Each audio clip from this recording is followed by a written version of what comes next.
Welcome back to All Things MSP. This week's episode features two interviews from IT Nation Connect with two of the best-known names at Pax8. Two fantastic conversations that showcase the heart of our MSP community. First, we sat down with Urvish from Pax8 to talk about their marketplace platform and some exciting new resources for MSPs looking to grow their business. Then, we catch up with the man, the myth, the legend, Rob Ray, for a nostalgic look back at how IT Nation has evolved over the years and some hilarious travel stories that he and I actually share. And, I think you'll probably be able to relate to them too.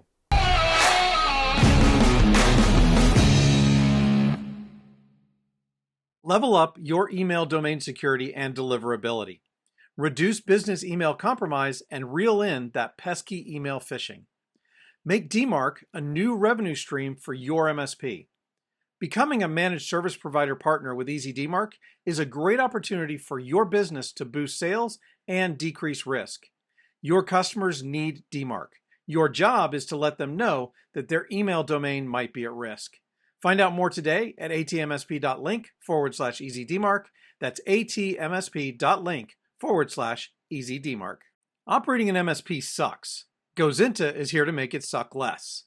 With their consulting services, they are your trusted advisors through every step of your MSP's journey, from startup to exit. And their software is crafted with care to ensure that they're solving problems for you and not creating new headaches. Find out more at atmsp.link/Gozinta. That's atmsp.link/Gozinta. First, Justin will chat with Urvish, fresh off the disappointment of the Blue Jays World Series loss, but still enthusiastic about what Pax8 brings to the MSP community. We dive into Pax8's marketplace approach, their new MIP playbooks, and how their academy and guided growth programs are helping MSPs at every stage. Whether you're happy with 30 clients or looking to scale significantly, let's listen in. What's up, everybody? All Things MSP live here at IT Nation Connect. I'm with Urvish from Toronto of Pax8. What's going on, man? Thanks for being here. Thanks for having me. Losers of the World Series, by the way. I'll tell you a story off camera about how my wife accidentally rooted for you, and that's why you guys lost. But that's between... Oh, no. No, I'll get to it later. Well, I was at Game 7. Oh, really? I thought I saw you in the background when I turned it on. Yeah, behind the home plate. Yeah. No, I was on the other side. But anyways, it was... I've spent probably 4 hours at this conference talking about baseball to MSPs about the loss. I'm sorry. People here understand sports? They're actually pretty good about it. Really? But they're not Blue Jay fans, so that's what I found out. That's what it is. A lot of Yankee fans, Yeah. and things like that. It's okay, though. Great conference. All right, so for those who don't know, I don't know how you could possibly not know what Pax8 is, but real quick, what's Pax8? What's it do for MSPs? Okay, so Pax8 is a marketplace for MSPs. We don't call ourselves a distributor. We call ourselves a marketplace. There's a reason for that. We want to enable our partners to grow. We want to help our partners, and we have some really great things going on at Pax8 within our marketplace. So it's not just go in and pick, pack, ship like other traditional, we call them Dino Disties do. We really want to enable our partners. Yeah. And that's a big thing for us. That is a big thing. And you guys just had Pax8 Beyond a couple months ago. How did we went there, All Things was there, we did some shows there, but from your perspective, how do you think it went? Fantastic. We have about 125 North Americans come to Beyond EMEA in Amsterdam, and we already got another 100 signed up for next year. Wow, so that's awesome. North Americans want to travel to Europe, and they want to be part of the Pax8 ecosystem. Beyond is all about community, right? We talk about community and innovation and really collaboration. So the sessions, conferences there's a conference every week. Yeah. And I think Beyond has done a great job to really help our partners think about the AI journey, right? We put a lot of effort into a Canadian term, or I'm a hockey guy, so go to where the puck is going to be, not where it is today, right? So the evolution of MSPs, we call them MIPs now, Managed Intelligence Providers. Oh, I like that. Scott Chasen, our CEO, coined that term on stage in Beyond Denver in June. Right. And he said, hey, this is where we are going and heading towards. If you're an MSP, you got to evolve and we want to help you with that. So that's a big thing. We're going to be starting All Things MIP next year, apparently, at Pax8. You have to. Yeah, we don't have a choice now. Yeah. It's written in the cards, and now because it's on camera, it's 100% true. Exactly. Yeah. Yeah. What do you think is the biggest takeaway for MSPs that are looking to evolve right now? I mean, obviously, look, AI is the big game, and our listeners know, like, I have a beef with AI just generally because everybody's got, like, these stickers have AI in it, right? It does. They do. So, like, what is it that MSPs really need to focus? Like, if it's already November, let's say it's the end of quarter 4, going to the new year, what is it specifically? Not just no AI. Like, what is it specifically that MSPs need to do to, like, really do well in 2026? Yeah, so, in this conference, everywhere we go, you said it, AI is topic. But what we're trying to do is, it's not just talk about AI. We've created a few things. The AI, we call it the MIP playbook, right? It's the how. How does an MSP transact and monetize AI for their SMBs? So it's a 26-page report, but it's the how. How do you charge your clients for it? So it goes through the entire process, step 1 to step 12, about putting it all together, right? And then offering it to your clients. So rather than just say, hey, you need to do this, MSPs need to understand how to do it. And a lot of them will talk to their clients on QBRs. Hey, we have this MIP thing, or AI, what are you doing for it? So you got to train them on it. You got to make sure that, okay, what does your vertical do as an SMB? How can we improve efficiencies using AI? And that's really important. So we're really helping with that. Yeah, I like that. The TLDR, right? Like, what kind of money can MSPs be making by using the MIP playbook? It's not just about making money. That'll come. Yeah. But when you're talking to SMBs, it's about how can we improve efficiencies, right? So if you go back to them and say, here's the outcome you're looking for, if I can save you X dollars, you will pay me Y, right? Yeah. So it's like, I want to get you to a point where you're doing it. So it's not the traditional per seat or per endpoint anymore. Yeah. Right? So they're looking for MSPs, which are now going to be MIPs over time, to really offer that type of support and get them to get more efficient and use AI properly. And they're willing to pay for that because they will see it in their bottom line, right? Or revenues will go up. So now it's a real partnership between the MSP and the client. Where can people pick up the MIP playbook? It's right on our website. MIP playbook's there. You scan, you click on the link, you put in your information, and you might get a phone call from a sales rep or two. But that's part of the job. That's part of the job, yeah. But there's lots in there, and I think it's good to digest that information. We also have something called guided growth for AI as well. Okay. There's a lot of things happening. It's our kind of coined term, but figure out if you're ready to be in that space. So there's a questionnaire. You go and fill it out. You go through all the information, and then it kind of spits out some answers, and then we can reach out to you and kind of walk you through that. What makes us different is we have Academy. Pax8 Academy can help you. Super powerful. Yeah. Like, we have MSP coaches and staff that were former MSPs that can help you. Yeah. So there's so much going on, and then really understand, what do you want to do as an MSP? Every MSP here is different. Right? Yeah. There's some that, hey, I've got 30 clients, and I don't really want to grow anymore. I'm happy with my 30. They just came here for the Goo Goo Dolls. Maybe the Goo Goo Dolls, Universal Studios. Lots going on. All right, well, check out Pax8. Look, if you're not using them, I don't know what you're doing in your company, but check out Pax8, get the MIP playbook, learn a little bit more about AI, check out the all of their training. It's great. And we'll have more from IT Nation coming up soon. Next, I sit down with the one and only Rob Ray, the man who cringes every time we post an airplane selfie and tag him in it. Rob reveals Pax8's managed intelligence provider strategy for MSPs. As a bonus, we'll hear a hilarious story about when I first met Rob at an ASCII event at Callaway Gardens, which was billed as Atlanta, which, by the way, geography matters. So if you're a conference organizer, please consider where the actual venue is when you're asking people to fly in and then take an hour-and-a-half taxi ride. Hey there, All Things MSP crew. I am here at IT Nation Connect with the man, the legend, the one who cringes every time we post an airplane selfie and tag him in it. Mr. Rob Ray. I thought you were talking about somebody else. I was wondering who was behind me. How you doing, sir? I'm excellent. How are you? I'm doing great. This has been a really good show. It has been a fantastic show. I mean, we've been to a lot of IT Nations, you and I, over the years. And, it's one of the first shows that I came to when I first got into this space 20 years ago. Yeah. I've always enjoyed it. And I don't know if you remember this or not, but so what are we, November 8th? November 7th, something like that? I think, yeah. The days run together. It shows. They do. They absolutely do. But I don't know if you remember this or not. It was funny. I made this joke the other day where this used to be the last event of the year. Yeah.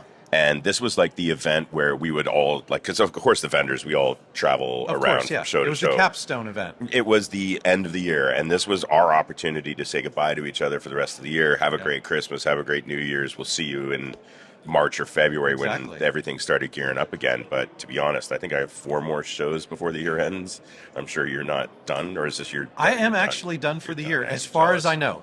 Things can always change. Yeah. We also used to make the joke that this was also the event where the vendors would get up and then move to the booth next to them, because that's the vendor more than likely you're going to work for the next year, because that's also when a lot of the jobs would change too. So yeah, I've been an exception to that rule, thankfully. Yes. It's a phenomenal event as always. And for one that's been able to stay around as long as it has and still continue to feed good content and relevant content, it's pretty special. Yeah. Now, you said before we started recording that you had a backstory to the airplane selfie. Oh, God. And I'd love to hear about that. The airplane selfie. So, all right. And to be fair, I don't tag you in them anymore. No, that's fine. You can, because, my whole point with it was, we travel a lot, right? And again, mentioned this kind of whole vendor circuit. It's almost like we're carnies. We pack up our stuff, our booths, and then we go to the next event and unpack it and try to get you to play our games and buy our stuff, and then we pack it up and go to the next city. So, a lot of us, we want people to know that we're going to this city and coming to this event because we want to connect with people that are also going to that event. So I completely understand why, we post these things to say, hey, on my way to Orlando or wherever. But it got to the point where, everybody was just taking a selfie of themselves sitting in their airplane seat. And my whole point was, and I went on this little thing because it happened. There's like 30 or 40 people did it all heading to one event. And I'm like, hey, we are a very creative crowd. We can do better than just taking a selfie of ourselves sitting in an airplane seat. And I posted it, at which point somebody called me probably within about 5 or 10 minutes and said, that was really mean. That's really mean. And I'm like, well, I don't want to hurt anybody's feelings. So I took it down. Like, it was literally posted for about 10 minutes. So I took it down because I never want to hurt anybody's feelings. Yep. And and now all of a sudden, that's all anybody does is take a picture of themselves and tag me on it. And at first I was like, God, nobody's getting my point here. And then I thought, you know what? I might as well just lean into this. So I actually do appreciate them now. It's interesting because a lot of people do follow what you do. Yeah. I don't know why, but... Well, because you have shown us how to do things in this industry, especially as vendors, that have worked over the years. You and I met, I think, the first time at an ASCII show in Callaway Gardens in 2014. Oh, yes, I remember that. Long time ago. Yes. Do you remember that was Atlanta? They called it ASCII Atlanta. Right, but it was Callaway Gardens. It was, which is an hour and a half. It's closer to Alabama than it is to Atlanta. Right. And I didn't do any geography before I left, and I was excited because as much as we travel, I had never been to Atlanta, and I thought, so I was excited to go to a new city that I've never been to before. I land in Atlanta, I get into the cab, and I said Callaway Gardens. At which point the cab driver's like, "That's going to be like $600." Do you realize that? And I'm like, why? And he goes, you should have flown to Alabama. So got out of the taxi, rented a car, and drove for that's exactly what I had to do. Oh, you did the same thing? Yep. Yeah, because I went to the taxi stand and they told me how much. Oh, it's okay. So exactly, I thought I was the one that didn't do any research. I think it may have been $500, $600. It's same ballpark. But so many of us took our cues. Like, there was literally a rule. This was back when I was still an SE at Logic Now, where you did not take down your booth until Rob Ray was taking down his booth. It's a thing. Yeah. So you always that actually happened back in my Level Platforms days. And I remember we were at an Autotask event, and there were still MSPs walking around during, and it was like one of the, like we were in the hallways, right? It's not like we were in a specific room that they could close. And there were still MSPs walking around the room. And I said to my team, I said, as long as there's MSPs walking around, you keep this booth up and we keep talking. At which point I looked around and we were the only booth left. Like everybody was literally gone.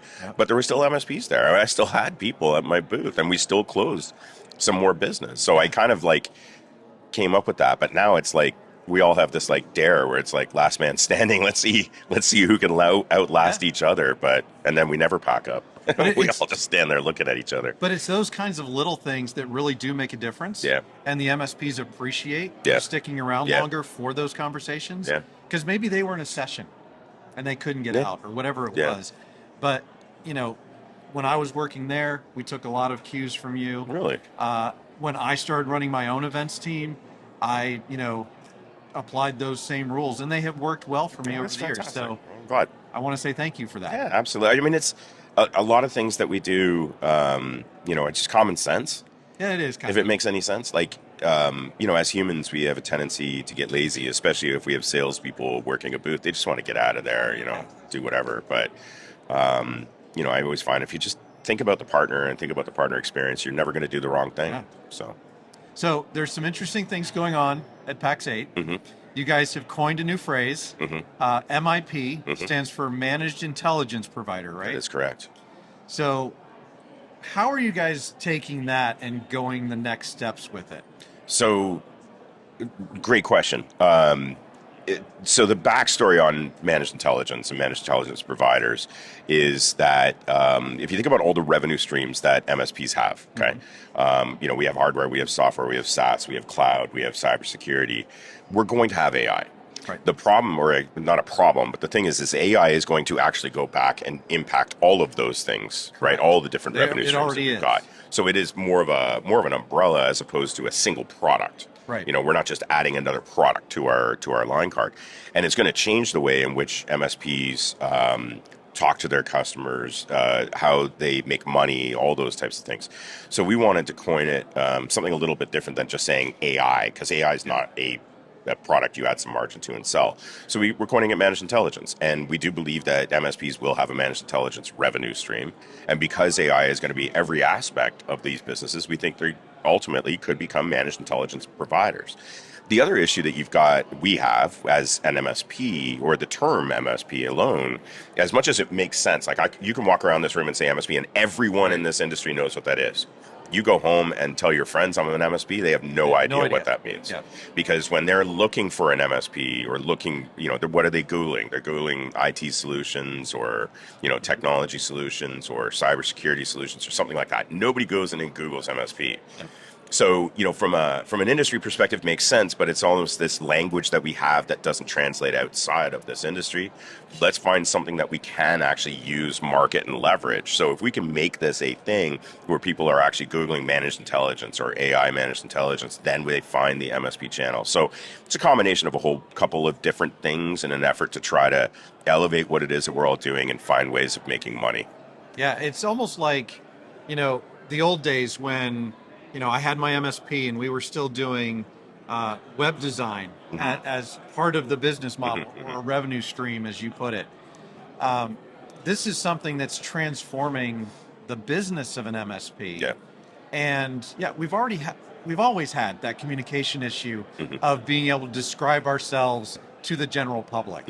And so I think if we put it in terms of something that the general public can understand, it'll make lives easier for the MSP. Absolutely. And I think AI is such a broad term that means many, many different things. And it's only going to become and become more of those things that, we can narrow it down and be very specific about what those pieces are, I think, under a term.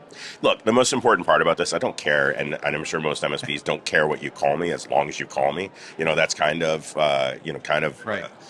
What we're all after here. But it's more about, getting that message out and getting the end user community to understand, first of all, where is AI going? But more importantly, that the MSP can help you with that. Right. And I think that's part of the biggest challenge that we've got is that when you come to an event like this, you and I were talking about this, but when you come to an event like this, you listen to these vendor presentations and they're telling you what they're doing with their tech and AI. Right. Right. And, it's in an effort to try to sell the MSPs more stuff. Yeah. But nobody's having the conversation with the MSP to say, here's how you translate that, or here's how you talk to your end user about this.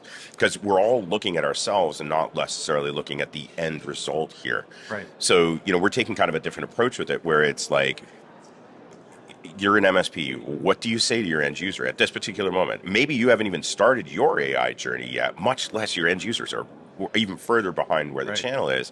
But it's really so important that we're out there saying AI to these people, because there will be a day where your end user, has the CEO come and say, hey, AI, go figure it out, or goes to a conference and hears AI, or goes, and reads an article about AI, and then boom, they're going to be like, okay, we need AI. Yeah. Who do we call? Well, I already had this conversation with my MSP that said, when you're AI ready, you let me know because I can help you with this. Yeah. Like, that's the most critical part of it. And I don't think there's enough of us having the conversation, A, and B, even if we don't know what to say, we're still pushing that conversation.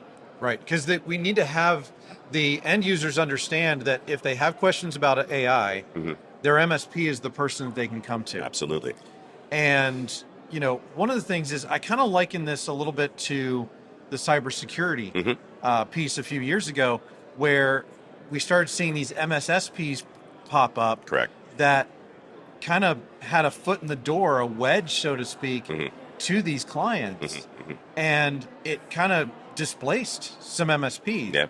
AI has the potential to do the same thing. If somebody else comes in with an AI play and you haven't talked to your clients about AI yet, it's a way for that person to get in the door. There is going to be, and I'm already starting to see a little bit of it. There's another, let's call it another channel that's coming up right now. They're calling themselves agencies. Interesting. Yeah, and what's happening is some of these are private equity backed, and they are going at right now the mid to large market on an AI pitch, where they're going in and saying, "Hey, I can increase your efficiency and your productivity leveraging AI. Would you be interested in seeing what that looks like?" And it's obviously when an end user hears something like that, they're going to be interested. We want that to be the MSP. I mean, we as a community all need that to be the MSP, and I think the MSP would want that because of again the revenue opportunity here, and just transforming our businesses away from being more solution providers to kind of like solution architects and really getting in there and working with end users on their day-to-day operations of their business. And I think this is going to be, I think we're going to evolve again. I think everything is going to change when we look at the MSP business and where they're generating revenue and how they're generating revenue, even how they're billing revenue. Yeah. That's all going to be different in the next 5 years. And, those are just the conversations we have now, rather than exactly the example you use, because I use the same example. The MSSP market tried to come in and make a run at these end users. Fortunately, a lot of them defaulted back to their MSPs, and the MSSPs became complementary to MSPs as opposed to competitors to MSPs. Right. However, AI is a different game, and your end users may not look at AI the same way they looked at cybersecurity. They may not look at AI as tech, and instead looking at it as business outcomes. As business, yeah, exactly. Yeah. I was going to say business tools, but business outcomes is the right way to say it. But there's no better place than the MSPs to be able to position that and sell that. Right, exactly. They're the ones that shit on this. And it is a bigger play. You and I talked before we started recording about how this really affects the ecosystem. And I think that's where, because Pax8 is, more of a, marketplace ecosystem type of environment, not your traditional distributor. It's true. Right? You guys are uniquely positioned to coin that phrase, first of all, but then also educate the MSPs on how to do this, not from a feature functionality standpoint, but how do I transform my business to incorporate this?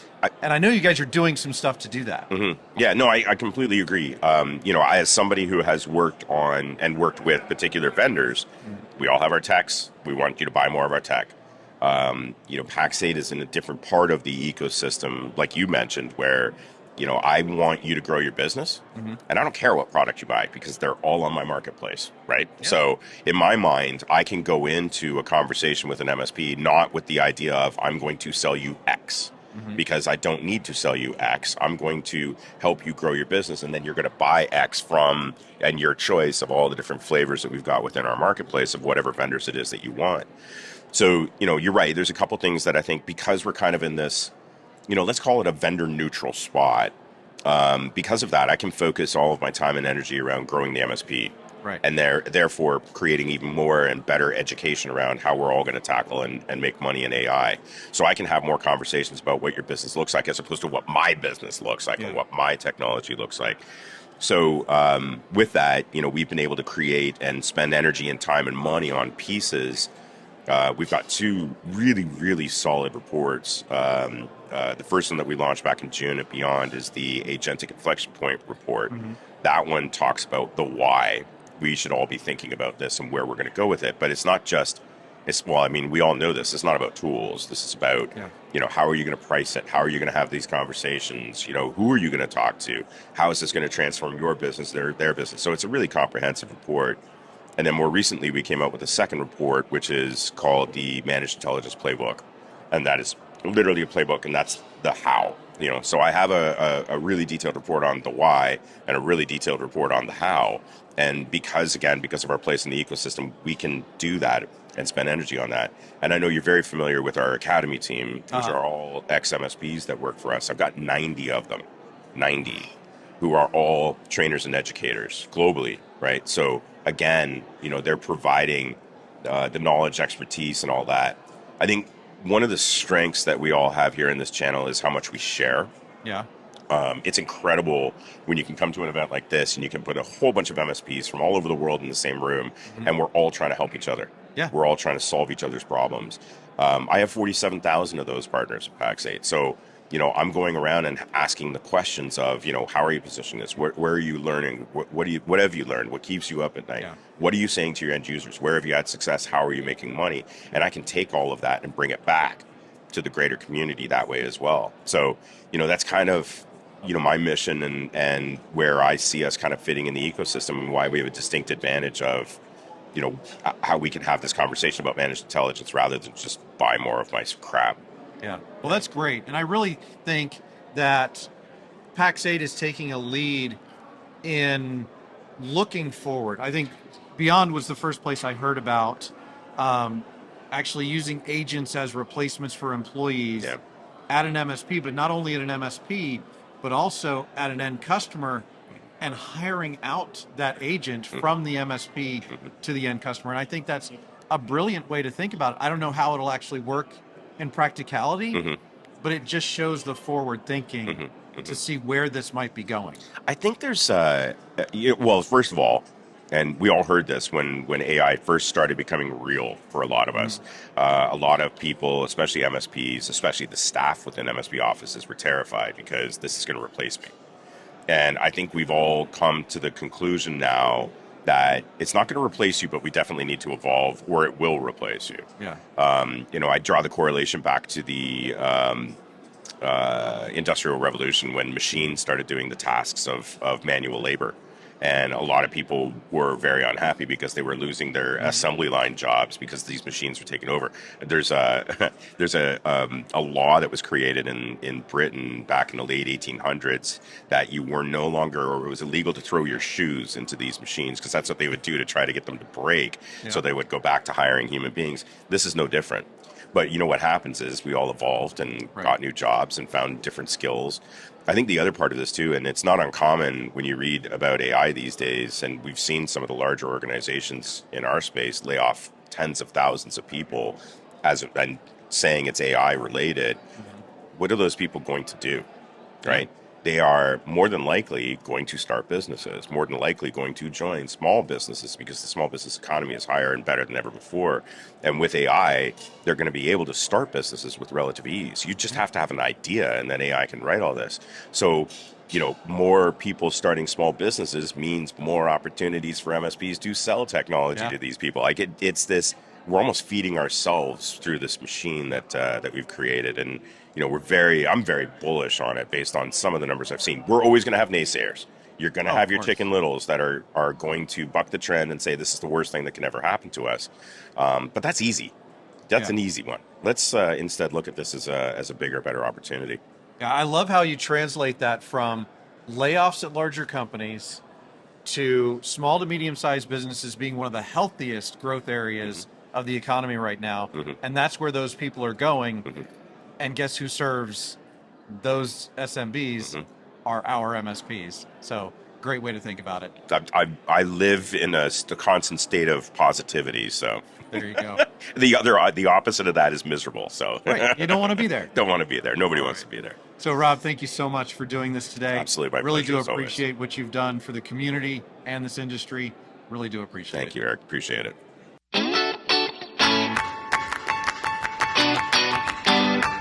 Thank you for listening or watching the All Things MSP podcast. If you liked this episode, go ahead and give us a thumbs up, hit that like button, and consider subscribing to catch all our weekly episodes. And from your host extraordinaire, Justin Esgar, and myself, Eric Anthony, your humble producer and All Things MSP founder, thank you very much for spending your time with us. If you are not aware, All Things MSP started as a Facebook group and now supports over 6,000 members. We also have a LinkedIn page for those of you who don't do Facebook, and make sure to check out our YouTube channel for even more content.